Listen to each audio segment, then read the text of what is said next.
नमस्कार दोस्तों, स्वागत है आप सभी का ज्ञान स्रोत एकेडमी के यूट्यूब चैनल पर। इस वीडियो के अंतर्गत हम आप सभी को सर्वोच्च न्यायालय के बारे में संपूर्ण जानकारी देंगे, जिसमें हम आपको सर्वोच्च न्यायालय का गठन, शक्तियां, क्षेत्राधिकार, प्रशासनिक ढांचा तथा अन्य प्रावधानों के बारे में चर्चा करेंगे।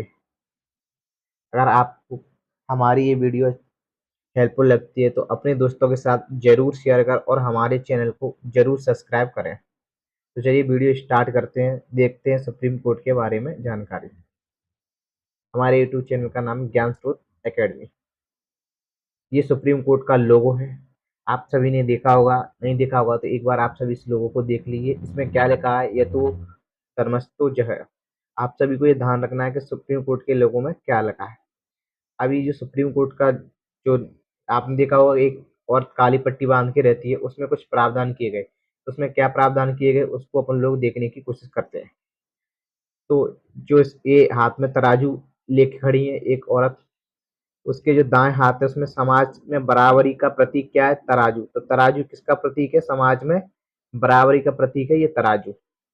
रंग, कैसा रंग है, तो आपसे क्वेश्चन भी पूछा जा सकता है, मूर्ति का रंग किस प्रकार का है, तो सफेद रंग की मूर्ति है जो प्लेटफॉर्म पर रखी है। जो किस प्रकार प्लेटफॉर्म पर रखी है, सफेद प्लेटफॉर्म पर रखी है।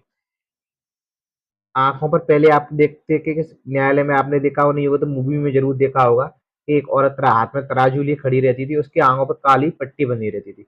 तो अब जो वर्तमान में काली पट्टी आंखों से हटा दी गई है। और जो बाएं हाथ है, ये वाला हाथ दिख रहा है आपको, यहाँ पर पहले तलवार रहती थी, अब वर्तमान में संविधान की किताब है। तो ये क्या है, संविधान की, अपनी जो संविधान है उसकी किताब है। पहले इस हाथ में क्या रहता था, तलवार। तलवार की जगह अब क्या किया गया, संविधान की किताब दे दी गई हाथ में। तो दो चेंजेस किए गए हैं, आंखों पर पट्टी हटा दी गई है और तलवार की जगह संविधान की किताब दे दी गई है हाथों में। तो अभी इसके जो स्टेचू है ना, जो और जो आंखों पट्टी बनी खड़ी है, तो उसमें कुछ परिवर्तन किए गए थे। तो ये दो परिवर्तन किए गए। अगर आपसे पूछता है कि तराजू का मतलब क्या है, तो समाज में बराबरी का प्रतीक है। अब सर्वोच्च न्यायालय के बारे में अपन पहले कुछ सामान्य जानकारी देख लेते हैं। तो सुप्रीम कोर्ट की स्थापना कब हुई थी, 28 जनवरी 1950 को सुप्रीम कोर्ट की स्थापना हुई थी। इसका मुख्यालय कहाँ पर है, नई दिल्ली में। वर्तमान में न्यायाधीशों की संख्या कितनी है, 33+1। 33 न्यायाधीश तथा एक मुख्य न्यायाधीश। जब सुप्रीम कोर्ट की स्थापना हुई थी उस समय न्यायाधीशों की संख्या कितनी थी, अगर आपसे पूछे मोस्ट, तो 1+7, इससे कम नहीं हो सकती। तो एक मुख्य न्यायाधीश, सीजेआई और अन्य न्यायाधीश। वर्तमान में कितने, 34, जिसमें 33+1। नियुक्ति किसके द्वारा की जाती है, राष्ट्रपति के द्वारा। तो राष्ट्रपति किसी व्यक्ति को चुन सकता है, नहीं। कॉलेजियम व्यवस्था का नाम आपने सुना होगा। कॉलेजियम व्यवस्था की सिफारिश पर जिस न्यायाधीश का नाम की सिफारिश की जाती है राष्ट्रपति द्वारा, उसी न्यायाधीश को चुना जाता है। उनकी सेवानिवृत्ति की आयु क्या है, 50 वर्ष। तो अपने देखा इसकी स्थापना कब हुई थी, 28 जनवरी 1950 को सुप्रीम कोर्ट की स्थापना हुई थी। इसका मुख्यालय दिल्ली में है। न्यायाधीशों की संख्या कितनी है, 33+1, 34। जब शुरुआत में न्यायाधीशों की संख्या कितनी थी, 1+7, 8 थी। किसके द्वारा चुना जाता है, कॉलेजियम व्यवस्था के द्वारा। कौन चुनता है, राष्ट्रपति। सेवानिवृत्ति की आयु क्या है, 65 वर्ष। तो इसके बारे में सामान्य जानकारी थी। अब देखते हैं कि प्रथम मुख्य न्यायाधीश कौन थे, तो हीरालाल जी कानिया भारत के प्रथम सीजीआई थे जब सुप्रीम कोर्ट की स्थापना हुई थी उस समय। तो आपको ये ध्यान रखना कि प्रथम कौन थे, तो हीरालाल जी कानिया प्रथम थे। वर्तमान मुख्य न्यायाधीश कौन है, तो वर्तमान मुख्य न्यायाधीश सभी चेंज हो गए हैं। वर्तमान मुख्य न्यायाधीश भारत में कौन है, भूषण कुमार रामकृष्ण गई, जिन्होंने 14 मई 2025 को ही पद ग्रहण किया है।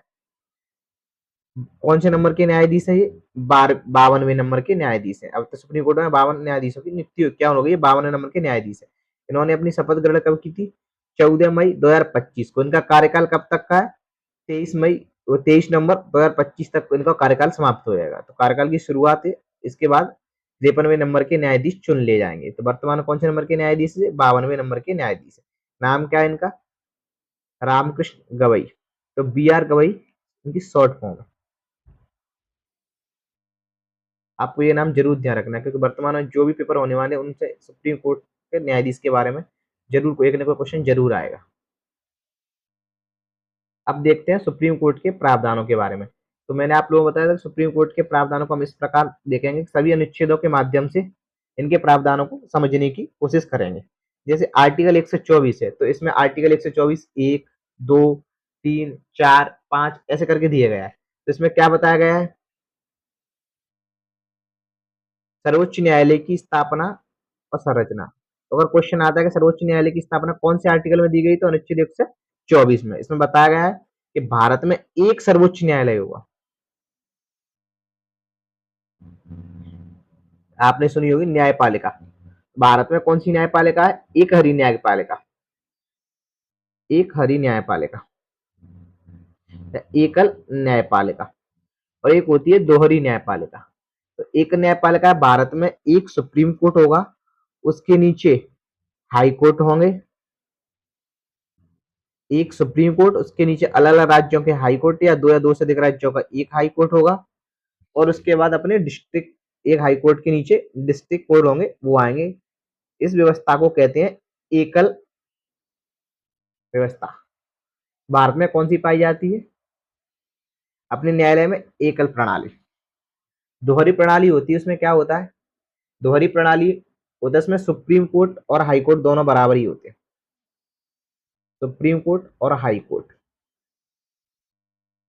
इसको बोलते हैं दोहरी प्रक्रिया। तो आपने देखा एकल प्रक्रिया और दोहरी प्रक्रिया किस प्रकार है। तो अनुच्छेद 124 बताता है कि भारत का एक सर्वोच्च न्यायालय होगा।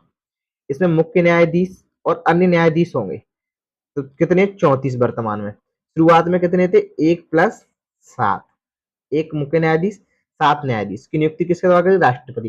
राष्ट्रपति कौन सी व्यवस्था? कॉलेजियम व्यवस्था के तहत इनकी नियुक्ति करते हैं। कार्यकाल कितना है? 65 वर्ष। हटाने के लिए कौन सी प्रक्रिया? महाभियोग प्रक्रिया। जिस प्रकार राष्ट्रपति को महाभियोग प्रक्रिया द्वारा हटाया जाता है, उसी प्रकार अनुच्छेद 124(1) में न्यायाधीशों को हटाने की प्रक्रिया दी गई, महाभियोग प्रक्रिया द्वारा इनको हटाया जा सकता है। तो आपको ये ध्यान रखना है कि राष्ट्रपति को कौन सी प्रक्रिया द्वारा हटाया जाता है, तो महाभियोग प्रक्रिया द्वारा सुप्रीम कोर्ट के न्यायाधीश को हटा सकता है। नियुक्ति कौन करता है? राष्ट्रपति। किसको चुनेगा? जिसका नाम कॉलेजियम की सिफारिश पर आएगा। ये सभी बातें कौन से आर्टिकल में दी गई है? तो आर्टिकल 124 में क्या क्या दिया गया है, तो उन्होंने बताया कि नियुक्ति कौन करेगा, मतलब सुप्रीम कोर्ट का गठन बताया गया है। न्यायाधीशों की नियुक्ति के बारे में बताया गया है। गठन आर्टिकल 124 में दिया गया है। सुप्रीम कोर्ट के न्यायाधीशों की नियुक्ति के बारे में बताया गया है इस आर्टिकल में। और न्यायाधीशों की क्या योग्यता होंगी, योग्यता के बारे में बताया गया है। और 4 और 5 में क्या बताया गया? हटाने की प्रक्रिया बताई गई है कि न्यायाधीशों को किस प्रकार हटाएगा। तो हटाने की प्रक्रिया कौन सी प्रक्रिया है? अपने देखिए अभी, महाभियोग प्रक्रिया द्वारा इनको सुप्रीम कोर्ट के न्यायाधीशों को हटाया जाता है। तो इस प्रकार आर्टिकल 124 में जितने प्रावधान थे वो सभी को हमने अच्छी तरह से समझ लिया। अब देखते हैं आर्टिकल 125। तो आर्टिकल 125 में क्या बताया गया है? सुप्रीम कोर्ट के न्यायाधीशों के वेतन भत्ते। तो न्यायाधीशों के वेतन भत्ते संसद द्वारा तय किए जाते हैं। एक बार इनके संसद जो तय करते हैं उनसे वेतन भत्ता घटाया नहीं जा सकता। कार्यकाल के दौरान वेतन नहीं घटाए जाते। केवल कब? जब देश में वित्तीय आपातकाल लगे तो उस समय इनके वेतन भत्तों में कटौती की जा सकती है। बिना वित्तीय आपातकाल के इनके वेतन भत्तों में संसद कटौती नहीं कर सकती। कब कर सकती? केवल वित्तीय आपातकाल में। तो अनुच्छेद 125 में इनके वेतन भत्ते के बारे में बताया गया है। अनुच्छेद 126 क्या बात करता है? कार्यवाहक मुख्य न्यायाधीश। अगर वर्तमान में न्यायाधीश है, अगर वो अनुपस्थित है तो उसकी जगह कुछ समय के लिए कार्यवाहक न्यायाधीश की नियुक्ति करता है। तो कार्यवाहक न्यायाधीश की नियुक्ति कौन करता है? तो कार्यवाहक न्यायाधीश की नियुक्ति कौन करता है? राष्ट्रपति। किसको? किसी वरिष्ठ न्यायाधीश को कार्यवाहक मुख्य न्यायाधीश बनाता है। तो सुप्रीम कोर्ट किसी अन्य न्यायाधीश को कुछ समय के लिए सीजेआई घोषित कर सकता है। शक्ति किसके पास रहती है? राष्ट्रपति के पास रहती है। तो कार्यवाहक मुख्य न्यायाधीश कौन से अनुच्छेद में दिया गया है? अनुच्छेद 126 में। तो सीधा सीधा क्वेश्चन आता है कि कार्यवाहक मुख्य न्यायाधीश कौन से अनुच्छेद में दिया गया है? तो आपको 126 या क्वेश्चन पूछेगा 126 में क्या दिया गया है? तो कार्यवाहक मुख्य न्यायाधीश। तीन तरह के न्यायाधीशों की नियुक्ति होती है। अभी मैं आपको तीनों तरह के न्यायाधीशों को समझाऊंगा। ये होता है कार्यवाहक मुख्य न्यायाधीश। इसके बाद चुना जाता है तदर्थ न्यायाधीश। तो तदर्थ न्यायाधीश कौन से आर्टिकल में दिया गया है? अनुच्छेद 127 में तदर्थ न्यायाधीश। यदि कोरम पूरा करने हेतु आवश्यक हो तो राष्ट्रपति मुख्य न्यायाधीश की सलाह पर उच्च न्यायालय के किसी न्यायाधीश को अस्थायी रूप से नियुक्त कर सकता है। मान लो कि सुप्रीम कोर्ट का कोरम पूरा नहीं है, जैसे संसद में गणपूर्ति की संख्या 1/10 होती है, जैसे संवैधानिक पीठ होती है, जैसे अगर कोई सामान्य मामला है जिस पर सामान्य मामले पर सुनवाई हो रही है, तो उसमें न्यायाधीशों की संख्या 2 या 3 रहती है। कोई संवैधानिक मामला है तो उसमें फिक्स है कि 5 से कम न्यायाधीश नहीं हो सकते। अगर 5 से कम न्यायाधीश हैं, अगर कोई संवैधानिक पीठ बैठी है और उसमें न्यायाधीशों की संख्या 5 से कम है, तब तदर्थ न्यायाधीश की नियुक्ति की जाती है। कौन करता है? राष्ट्रपति। किसकी सलाह पर? मुख्य न्यायाधीश की सलाह पर कर सकता है। तो इस प्रकार ये होता है तदर्थ न्यायाधीश का मतलब। तो आपने पहले देखा 126 में क्या दिया गया है? कार्यवाहक मुख्य न्यायाधीश। 127 में तदर्थ न्यायाधीश। 128 में सेवानिवृत्त न्यायाधीश। आपको तीनों ही आर्टिकल ध्यान रखना है, तो वो तीनों आर्टिकल से एग्जाम में क्वेश्चन आते हैं और आप सबसे ज्यादा कन्फ्यूज होंगे 126 में क्या दिया गया, 127 में क्या दिया गया, 128 में। तो इसमें कार्यवाहक मुख्य न्यायाधीश दिया गया है, इसमें तदर्थ न्यायाधीश दिया गया है और इसमें सेवानिवृत्त न्यायाधीश दिया गया है।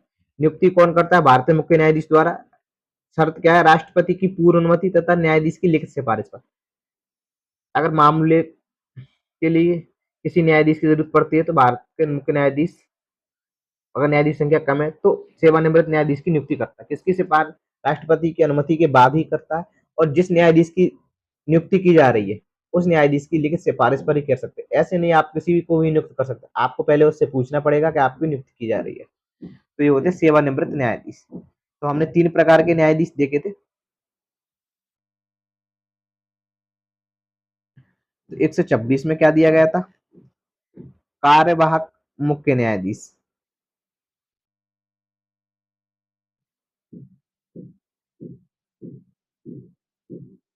127 में अपन ने देखा था तदर्थ न्यायाधीश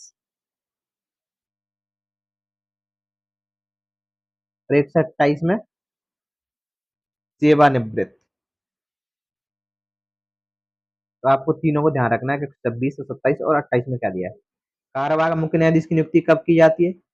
जब मुख्य न्यायाधीश अनुपस्थित हो तब सीजेआई की नियुक्ति की जा सकती है। किससे की जा सकती है? वर्तमान में जो सुप्रीम कोर्ट के न्यायाधीश में कोई वरिष्ठ न्यायाधीश है उसको राष्ट्रपति चुन लेगा।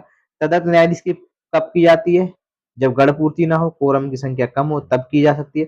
और सेवानिवृत्त न्यायाधीश जब मामले ज्यादा हो गए हो और न्यायाधीश की संख्या कम हो गई तो सेवानिवृत्त न्यायाधीश की नियुक्ति। सेवानिवृत्त न्यायाधीश की नियुक्ति कौन करता है? मुख्य न्यायाधीश। किसकी सिफारिश पर? राष्ट्रपति की सिफारिश पर। और उसको पूछा जाएगा इन दोनों की नियुक्ति में राष्ट्रपति द्वारा की जाती है। लोग देखते हैं आर्टिकल 129 इसकी बात करता है अभिलेख न्यायालय। तो अभिलेख न्यायालय कौन से आर्टिकल में दिया गया है? तो आर्टिकल 129 में अभिलेख न्यायालय दिया गया है। अभिलेख न्यायालय का क्या अर्थ होता है? अभिलेख न्यायालय का अर्थ होता है कि जो सुप्रीम कोर्ट के आदेश, कार्रवाई और निर्णय सभी निचली अदालतों पर बाध्यकारी रहे। मतलब सुप्रीम कोर्ट ने कोई अपना निर्णय दे दिया है तो वो सभी पर मान्य होगा। इसमें सुप्रीम कोर्ट न्यायालय की अवमानना, court of contempt, contempt of court. आपने मूवी में सुना होगा आपका कंटेम्प्ट ऑफ कोर्ट लगाया जाता है। तो न्यायालय की अवमानना की शक्ति भी कौन से आर्टिकल में दी गई है? आर्टिकल 129 में। आर्टिकल 129 में क्या है? अभिलेख न्यायालय। तो अभिलेख न्यायालय क्या अर्थ होता है कि न्यायालय के जितने भी निर्णय दिए जाएंगे, आदेश, कार्रवाई और निर्णय सभी निचली अदालतों पर बाध्यकारी रहेंगे और न्यायालय में इसमें अवमानना की शक्ति भी न्यायालय की दी गई है। तो आर्टिकल 129 में अभिलेख न्यायालय की मैंने चर्चा की गई है। आर्टिकल 130 बताता है कि जो सुप्रीम कोर्ट का मुख्यालय है कहाँ पर होगा? दिल्ली में होगा। तो मुख्यालय के बारे में कौन से आर्टिकल में बताएगा? तो अनुच्छेद 130 इसके बारे में चर्चा करता है। राष्ट्रपति आवश्यकता पड़ने पर किसी अन्य स्थान पर भी निर्धारित कर सकता है। दिल्ली के अलावा कहीं और भी मुख्य न्यायालय हो सकता है अगर आवश्यकता पड़े तो कौन निर्धारित करता है? राष्ट्रपति। वैसे वर्तमान में कहाँ पर? दिल्ली में। तो सुप्रीम कोर्ट का मुख्यालय कहाँ पर होगा? दिल्ली में। ये बात कौन से आर्टिकल में लिखी गई है? तो आर्टिकल 130 में ये चर्चा की गई है। अब देखते हैं अनुच्छेद 131, मूल क्षेत्राधिकार, मतलब सुप्रीम कोर्ट की स्थापना क्यों की गई है। तो सुप्रीम कोर्ट कौन कौन से मामले सुनता है। संघ और राज्यों के बीच विवाद, राज्य और राज्यों के बीच विवाद, मतलब संघ प्लस राज्य के बीच में कोई विवाद हो, सुप्रीम कोर्ट का मूल क्षेत्राधिकार के अंतर्गत आता है। दो राज्यों के बीच कोई विवाद हो तो सुप्रीम कोर्ट के मूल क्षेत्राधिकार के अंतर्गत आता है। ऐसे मामलों निर्णय केवल सर्वोच्च न्यायालय में सुप्रीम कोर्ट ही इन मामलों की सुनवाई कहीं और नहीं हो सकती सुप्रीम कोर्ट, क्योंकि सुप्रीम कोर्ट की स्थापना ही इसलिए की गई है। कौन से मामले चुनते हैं, संघ प्लस राज्य, राज्य प्लस राज्य। और कई बार ऐसा होता है कि संघ प्लस राज्य और प्लस राज्य, मतलब दो राज्यों का मामला और एक संघ का मामला, ये स्थिति भी हो सकती है। संघ प्लस राज्य तो हो सकती है, किसके प्लस संघ प्लस राज्य भी हो सकती है। तो इन मामलों की सुनवाई किस में की जा सकती है, केवल सर्वोच्च न्यायालय में की जा सकती है। तो इसके मूल क्षेत्राधिकार के अंतर्गत इस तीन चीजें आती है। तो आपसे पूछा जाएगा कि सुप्रीम कोर्ट का मूल क्षेत्राधिकार क्या है, तो उसमें ऑप्शन में रहेगा कि संघ प्लस राज्य के मामले, अन्य मामले, आपराधिक मामले, अन्य प्रावधान, संवैधानिक प्रावधान। तो आपको ध्यान रखना है इसके मूल क्षेत्राधिकार के अंतर्गत क्या आता है, संघ और राज्यों के बीच विवाद, और राज्य और राज्यों के बीच विवाद। कई बार ऐसे क्वेश्चन भी आ सकता है कि संघ और राज्य के बीच विवाद सुप्रीम कोर्ट का कौन सा अधिकार है, तो संवैधानिक अधिकार, मूल अधिकार, आपराधिक, सिविल। तो आपको ध्यान रखना मूल क्षेत्राधिकार है। अनुच्छेद 131 में मूल क्षेत्राधिकार दिया गया है। अनुच्छेद 132 में संवैधानिक मामलों की अपील। तो यदि किसी उच्च न्यायालय में संविधान की व्याख्या से जुड़ा प्रश्न उठे तो अपील सर्वोच्च न्यायालय में होगी, और यह मामला किसी भी प्रकार का हो सकता है, सिविल या आपराधिक। इसको समझने की कोशिश करते हैं। सामान्यतः उच्च न्यायालय के प्रमाण पत्र द्वारा जारी किए जाते, कोई संविधान की व्याख्या से जुड़ा प्रश्न है, कोई ऐसा केस आ गया जिसके बारे में ना तो संविधान में उल्लेख किया गया है और ना ही सुप्रीम कोर्ट के कोई पुराने निर्णय में बताया गया, तो उसके बारे में व्याख्या करने का अधिकार किसके पास है, सुप्रीम कोर्ट के पास। उसके पास व्याख्या करने का अधिकार किसके पास है, सुप्रीम कोर्ट के। मतलब संविधान की व्याख्या से जुड़ा कोई प्रश्न है, जैसे लाभ का पद क्या होगा, तो कौन बताएगा, सुप्रीम कोर्ट ने परिभाषा दी है कि लाभ का पद क्या होगा। तो संविधान में कहीं भी लाभ के पद का उल्लेख किया गया है, लेकिन कहीं भी इसको परिभाषित नहीं किया गया। तो ऐसा कोई मामला जो या शब्द जिसके बारे में संविधान में उल्लेख नहीं किया गया, तो उसकी परिभाषित कौन करेगा, सुप्रीम कोर्ट। तो संविधान की व्याख्या से जुड़े प्रश्न का अपील का सर्वोच्च न्यायालय में होगी। ये होता है संवैधानिक मामले। तो अनुच्छेद 131 में अपने देखा मूल क्षेत्राधिकार, और अनुच्छेद 132 में संवैधानिक मामलों की अपील। अब देखते हैं 133 दीवानी मामले, जमीन या पैसा वगैरह मामले होते हैं वो दीवानी मामले। जो अपराध क्रिमिनल मामले नहीं होते, उनके अलावा जितने भी मामले होते हैं दीवानी मामले होते हैं। इसमें ज्यादातर फाइन लगाया जाता है, सजा का प्रावधान कब रहता है, उच्च न्यायालय के प्रमाण पत्र से। मतलब उच्च न्यायालय अगर आपको बोल देता है आप सुप्रीम कोर्ट में जा सकते हैं। उच्च न्यायालय के दीवानी मामले के फैसले के खिलाफ सर्वोच्च न्यायालय में अपील की जाए। अगर सुप्रीम कोर्ट ने किसी पर, मतलब हाई कोर्ट ने किसी पर ज्यादा जुर्माना लगा दिया है, तो उसके खिलाफ आप सुप्रीम कोर्ट में जाकर अपील कर सकते हैं। तो दीवानी मामलों में भी अपील की जा सकती है। दीवानी मामलों की अपील कौन से आर्टिकल में दी गई है, अनुच्छेद 133 में। अब अनुच्छेद 134, अनुच्छेद 134 में क्या दिया, आपराधिक मामलों की अपील। उच्च न्यायालय द्वारा दिए गए मृत्युदंड या किसी प्रकार के गंभीर दंड के विरुद्ध न्यायालय में अपील किया है। अगर हाई कोर्ट ने किसी को मृत्युदंड दे दिया है और उसको लगता है कि मतलब कहीं ना कहीं गलती है, तो आप सुप्रीम कोर्ट में जाके अपील कर सकते हैं। तो उच्च न्यायालय द्वारा दिए गए मृत्युदंड के विरुद्ध अपील कहाँ की जा सकती है, सुप्रीम कोर्ट। ये कौन से आर्टिकल में दी गई है, अनुच्छेद 134 में बताया गया है। अब देखते हैं अनुच्छेद 136 देखते हैं पहले, क्योंकि अभी अपन लोग सुप्रीम कोर्ट के बारे में देख रहे हैं, क्षेत्राधिकार के बारे में। तो सर्वोच्च न्यायालय किसी भी अदालत के निर्णय के खिलाफ अपील सुनने का अधिकार, यह अपील उच्च न्यायालय के फैसले पर भी की जा सकती है। विशेष मामलों के अपील में सर्वोच्च न्यायालय किसी भी अदालत ने कोई फैसला दे सकता है, उस पर अपील सुनने का अधिकार होता है, और ये उच्च न्यायालय के फैसले पर भी की जा सकती है। मतलब कोई भी अपील उच्च न्यायालय ने कोई फैसला दे दिया उस पर भी की जा सकती है, तो ये विशेष अनुमति रहती है। अनुच्छेद 135 संघीय न्यायालय। भारत में जो सुप्रीम कोर्ट नहीं था तो उससे पहले सुप्रीम कोर्ट को किस नाम से जाना जाता था, तो संघीय न्यायालय के नाम से जाना जाता था। किस नाम से जाना जाता था, संघीय न्यायालय के नाम से जाना जाता था। तो संविधान लागू होने से पूर्व जो शक्तियां संघीय न्यायालय की थी वही अब सर्वोच्च न्यायालय को प्राप्त है। मतलब जो शक्तियां संघीय न्यायालय को समय प्राप्त थी वो सभी शक्तियां वर्तमान में किसको प्राप्त हो गई हैं? सुप्रीम कोर्ट को वो सभी शक्तियां प्राप्त हो गई हैं। तो संघीय न्यायालय का अधिकार किसके पास आएगा? सुप्रीम कोर्ट के पास आएगा। तो ये संघीय न्यायालय का अधिकार क्षेत्र। तो आर्टिकल 135 में अब देखते हैं आर्टिकल 137 पुनर्वलोकन। इसका क्या अर्थ होता है? सर्वोच्च न्यायालय अपने निर्णय पर पुनर्विचार कर सकता है। मान लो सुप्रीम कोर्ट ने कोई निर्णय दे दिया है और सुप्रीम कोर्ट को बाद में लगता है इस पर पुनर्विचार किया जाए, तो उस पर पुनर्विचार कर सकता है।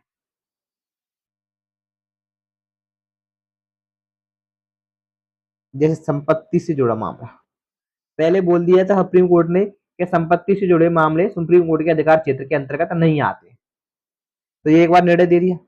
बाद में लोगों ने अपील की, तो बाद में सुप्रीम कोर्ट ने अपने निर्णय पर पुनर्विचार करके बोल दिया कि संपत्ति का अधिकार भी सुप्रीम कोर्ट के अधिकार क्षेत्र के अंतर्गत आता है, क्योंकि जो सरकार थी ना, वो लोगों से संपत्ति लेकर अन्य लोगों को बांट रही थी। तो सभी लोग कोर्ट जा रहे कि सरकार हमारी संपत्ति हड़प रही है, हड़प रही है। तो पहले तो सुप्रीम कोर्ट ने बोल दिया कि हमारे अधिकार क्षेत्र के अंतर्गत नहीं आता है। बाद में अपने निर्णय पर पुनर्विचार करके सुप्रीम कोर्ट ने बोल दिया कि ये भी हमारे अधिकार क्षेत्र के अंतर्गत आता है। तो कई बार सुप्रीम कोर्ट जो अपने पुराने निर्णय देता है उन पर पुनर्विचार करके दूसरा निर्णय भी दे सकता है। तो पुनर्वलोकन की शक्ति आर्टिकल कौन सी में दी गई थी? अनुच्छेद 137 में दी गई है। अब देखते हैं आर्टिकल 138। ये अतिरिक्त अधिकार क्षेत्र की बात करता है। ये अतिरिक्त अधिकार क्षेत्र और अतिरिक्त शक्तियां।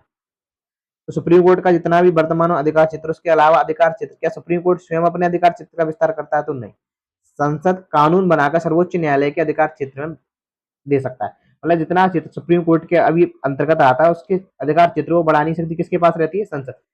संसद कानून बनाकर उसकी शक्ति को कम नहीं कर सकती, बढ़ा सकती है। तो सुप्रीम कोर्ट के अधिकार क्षेत्र की शक्ति किसके पास है? संसद के पास, संसद कानून। और अतिरिक्त शक्तियां, जिस प्रकार अधिकार क्षेत्र में वृद्धि कर सकती है, उसी प्रकार संसद अन्य मामलों में भी सर्वोच्च न्यायालय को अधिकार दे सकती है। जो अभी मामले सुप्रीम कोर्ट के अधिकार क्षेत्र के अंतर्गत नहीं आते, वो मामले की भी शक्ति संसद सुप्रीम कोर्ट को दे सकती है। छीन नहीं सकती, मतलब कम नहीं कर सकती है, दे सकती है, वृद्धि कर सकती है।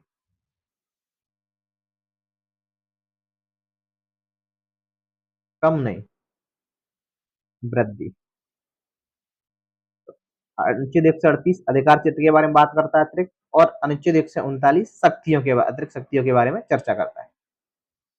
अब अपन देखेंगे स्थानांतरण। आर्टिकल 139 ए, यदि कोई उच्च न्यायालय में एक ही संवैधानिक प्रश्न लंबित है, तो सर्वोच्च न्यायालय न्यायालयों से उन्हें अपने पास स्थानांतरित कर सकता है। मान लो कि अलग अलग हाई कोर्ट में मामले चल रहे हैं और एक ही मामला कम से कम 3-4 हाई कोर्ट में चल रहा है, तो सुप्रीम कोर्ट उन सभी हाई कोर्टों से मामला अपने पास बुलाकर उस पर निर्णय देता है। तो कई उच्च न्यायालयों में एक ही संवैधानिक प्रश्न लंबित हो, तो सर्वोच्च न्यायालय अपने पास बुलाकर उसमें निर्णय दे देता है और फिर उस निर्णय सभी न्यायालयों पर बाध्यकारी होता है। अब देखते हैं आर्टिकल 140 अतिरिक्त शक्तियों का प्रावधान। तो संसद सर्वोच्च न्यायालय के न्याय सुनिश्चित करने हेतु अतिरिक्त शक्तियां प्रदान कर सकती है। निर्णय बाध्यकारी, तो सुप्रीम कोर्ट के जो निर्णय रहते हैं ना, सर्वोच्च न्यायालय के निर्णय पूरे देश में सभी अदालतों पर बाध्यकारी रहते हैं। सुप्रीम कोर्ट ने वो निर्णय दे दिया और कोई भी हाई कोर्ट या डिस्ट्रिक्ट कोर्ट उन निर्णयों को मानने से इनकार नहीं कर सकता, क्योंकि संसद के, क्योंकि सुप्रीम कोर्ट के पास ये शक्ति दी गई। सुप्रीम कोर्ट के निर्णय की बाध्यकारी शक्ति कौन सी दी गई? आर्टिकल 141 में निर्णय के बाध्यकारी की शक्ति दी गई है। सर्वोच्च न्यायालय के निर्णय पूरे देश में मान्य होते हैं, कोई भी न्यायालय हो। पूर्ण न्याय करने की शक्ति क्या है? सर्वोच्च न्यायालय अपने आदेशों के माध्यम से पूर्ण न्याय कर सकता है, और ये शक्ति भारत के किसी अन्य, मतलब ये शक्ति जो पूर्ण न्याय करने की शक्ति है ना, ये केवल सुप्रीम कोर्ट के पास ही है। हाई कोर्ट के पास ये शक्ति नहीं है। तो ये शक्ति किसके पास है? केवल सुप्रीम कोर्ट के पास है।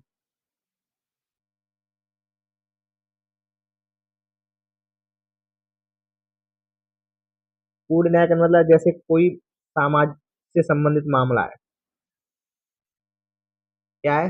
कोई समाज से संबंधित मामला है,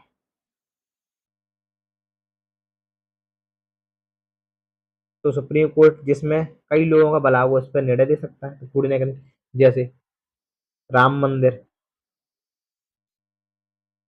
तो ये कई लोगों से जुड़ा मामला था, तो इसमें पूर्ण न्याय करने मतलब सभी को न्याय देना था, सभी लोग एक ही, जब कई लोग एक ही मामले के खिलाफ सुप्रीम कोर्ट में अलग अलग प्रायोरिटी करता है, सुप्रीम कोर्ट सभी की एक साथ सुनवाई करके सभी को निर्णय देता है, जिनसे कई लोगों को उसका असर पड़ता है।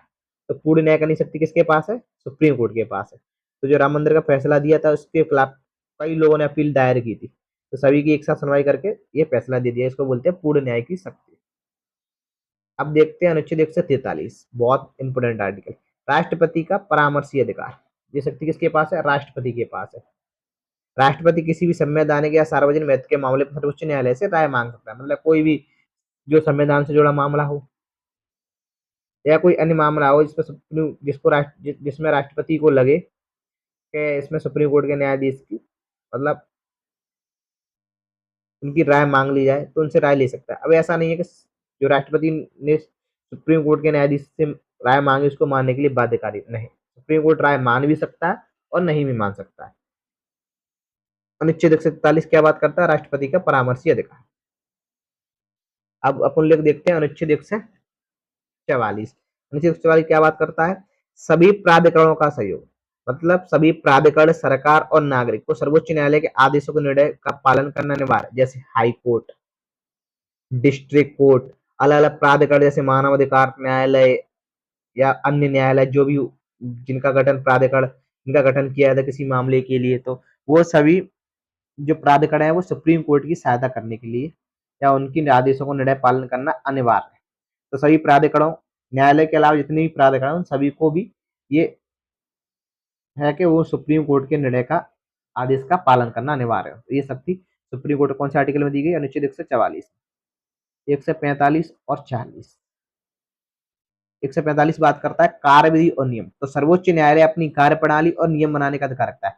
तो सुप्रीम कोर्ट के जो सुप्रीम कोर्ट की कार्यवाही है वो किस प्रकार चलेगी, उसके बारे में क्या नियम बनाते हैं, ये संसद के पास, ये शक्ति किसके पास ही? Supreme Court. तो सुप्रीम कोर्ट ही अपनी नियम तथा कार्यवाही का निर्धारण करता है। अधिकारी और कर्मचारी, सर्वोच्च न्यायालय के कर्मचारियों की नियुक्ति और सेवानिवृत्त मुख्य न्यायाधीश द्वारा जो उसके कर्मचारी वगैरह होते हैं उनकी नियुक्ति भी कौन करता है? सुप्रीम कोर्ट ही करता है। कौन आदमी कार्य करेगा, कौन आदमी कार्य नहीं करेगा। सर्वोच्च न्यायालय के कर्मचारियों की नियुक्ति और सेवा शर्तें मुख्य न्यायाधीश द्वारा निर्धारित होंगे। तो क्या कार्यवाही होगी, क्या नियम वगैरह होंगे, किस प्रकार सुप्रीम कोर्ट में सुनवाई की जाएगी, वो सभी के नियम कौन निर्धारित करता है? सुप्रीम कोर्ट खुद स्वयं करता है। और उनके अधिकारी की नियुक्ति किस प्रकार की जाएगी, उनकी सेवा शर्तें क्या होंगी, ये भी सुप्रीम कोर्ट खुद बताता है। तो इस तरह हमने सुप्रीम कोर्ट के बारे में सभी आर्टिकल देख लिए गए। सुप्रीम कोर्ट के बारे में प्रावधान आर्टिकल 124 से 147 तक दिया गया है। तो हमने 124 से 147 तक सभी आर्टिकल दिए गए, 147 में कुछ नहीं दिया गया है। अपन ने 124 से 140 तक सभी आर्टिकल देखे। आपको इसमें से इंपोर्टेंट आर्टिकल नहीं, अगर आप सभी आर्टिकल याद कर सकते हैं तो सभी आर्टिकलों को याद करने की कोशिश करें, नहीं तो आप जो इम्पोर्टेंट आर्टिकल है वो मैं अभी आपको आखिरी वीडियो में बताऊंगा कि कौन कौन से आर्टिकल इम्पोर्टेंट है, उनको तो जरूर ध्यान रखें। अगर आपको हमारी वीडियो हेल्पफुल लगती है तो आप अपने दोस्तों के साथ जरूर शेयर करें और हमारे चैनल को जरूर सब्सक्राइब करें और वीडियो को लाइक जरूर करें। अब कुछ प्रावधान जो हमने देखे थे उनको एक बार रिवाज कर ले। सर्वोच्च न्यायालय से जैसे इसकी स्थापना कब हुई थी, मुख्यालय कहाँ पर है, मुख्य न्यायाधीश की नियुक्ति कौन करता है, अन्य न्यायाधीशों की नियुक्ति कौन करता है, सेवानिवृत्ति की आयु क्या होगी, हटाने की प्रक्रिया, ये आप इस तरह शॉर्ट नोट्स बना के आपको ध्यान रख सकते हैं। इस प्रकार आप सुप्रीम कोर्ट के एक शॉर्ट नोट बनाकर उनको ध्यान रखते हैं कि नियुक्ति कौन करता है, हटाता कौन है, सेवानिवृत्ति की आयु क्या है, हटाने की प्रक्रिया क्या है, इनका क्षेत्राधिकार क्या क्या है, जो संघीय न्यायालय वो कौन से आर्टिकल में दिया गया है, न्यायालय की अवमानना कौन से आर्टिकल में दी गई है, कोर्ट ऑफ कंटेम्प्ट कौन से आर्टिकल में लगाया जाता है, तदर्थ न्यायाधीश कौन से आर्टिकल के अंतर्गत दी। इस प्रकार आप एक शॉर्ट नोट्स बनाकर 1 या 1.5 पेज के अंतर्गत सुप्रीम कोर्ट को याद कर सकते हैं। तो हटाने की प्रक्रिया, उसका क्षेत्राधिकार क्या है, तो सुप्रीम कोर्ट का मूल क्षेत्राधिकार कौन से आर्टिकल में दिया गया है, अपीली क्षेत्राधिकार कौन कौन से आर्टिकल में दिया गया है, जिसमें संवैधानिक मामलों की अपील, सिविल मामले, आपराधिक मामले और विशेष मामलों की अपील कौन से आर्टिकल में दी गई है। 135 में संघीय न्यायालय के बारे में बात की गई है। इस तरह आप शॉर्ट नोट्स बनाकर इनको ध्यान रख सकते हैं। ये सुप्रीम कोर्ट से संबंधित सभी अनुच्छेद, इसमें आपको इम्पोर्टेंट अनुच्छेद बता दूं। जैसे आपको अनुच्छेद 124 ध्यान ही रखना है, सुप्रीम कोर्ट की स्थापना कौन से आर्टिकल में दी गई है? तो अनुच्छेद 124 में। ये तीनों अनुच्छेद में आपको ध्यान रखना सबसे ज्यादा इंपोर्टेंट आर्टिकल है अनुच्छेद 127। कई बार इनसे क्वेश्चन पूछा गया तदर्थ न्यायाधीश कौन से आर्टिकल में दिया गया है? तो तदर्थ यहाँ अस्थायी न्यायाधीश लिखा है, आप तदर्थ न्यायाधीश ध्यान रखेंगे, क्वेश्चन तदर्थ न्यायाधीश से ही आता है। 129 भी आपको ध्यान रखना है, कंटेप्ट ऑफ न्यायालय की अवमानना।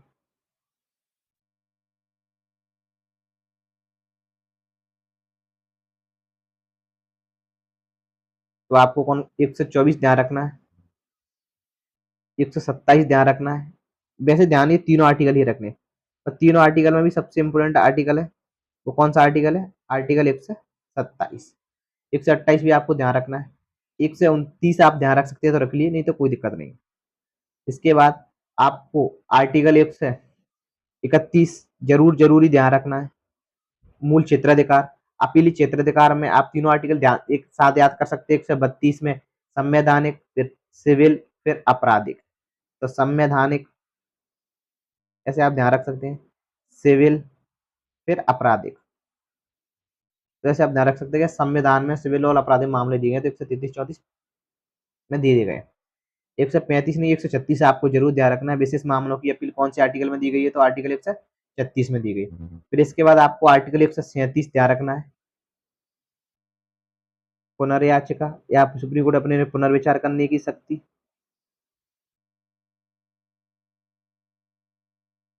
पूर्ण न्याय आपको ध्यान रखना है, 142 में दिया गया है। परामर्शी वाला 143 IMP है, ये दोनों आपको ध्यान ही रखने। 137 भी आप ध्यान रख सकते हैं। इसके अलावा ये आर्टिकल इतने जरूरी नहीं है, बस ये आर्टिकल आपको ध्यान रखने। तो सब कौन कौन से आर्टिकल आपको ध्यान रखने? तो आर्टिकल 124 में क्या दिया गया है ये ध्यान रखना है आपको। 126, 27 और 28 इन तीनों में भी तदर्थ न्यायाधीश सबसे ज्यादा इंपोर्टेंट आर्टिकल है, तो ये ध्यान रखना है। इसके बाद आपको आर्टिकल 131 ध्यान रखना है, ध्यान रख सकते हैं तो 32, 33, 34 भी ध्यान रख सकते हैं, नहीं तो आर्टिकल 136 आपको ध्यान रखना है। 137 जरूर ध्यान रखना है, पुनर्वलोकन की शक्ति दी गई है। आर्टिकल 143 आप लोगों को ध्यान रखना है। आर्टिकल 142 आप लोगों को ध्यान रखना है। इतने आर्टिकल तो आपको सुप्रीम कोर्ट से संबंधित आप लोगों को ध्यान ही रखने। तो चलिए मिलते हैं अगली वीडियो के अंतर्गत। जय हिंद, जय भारत।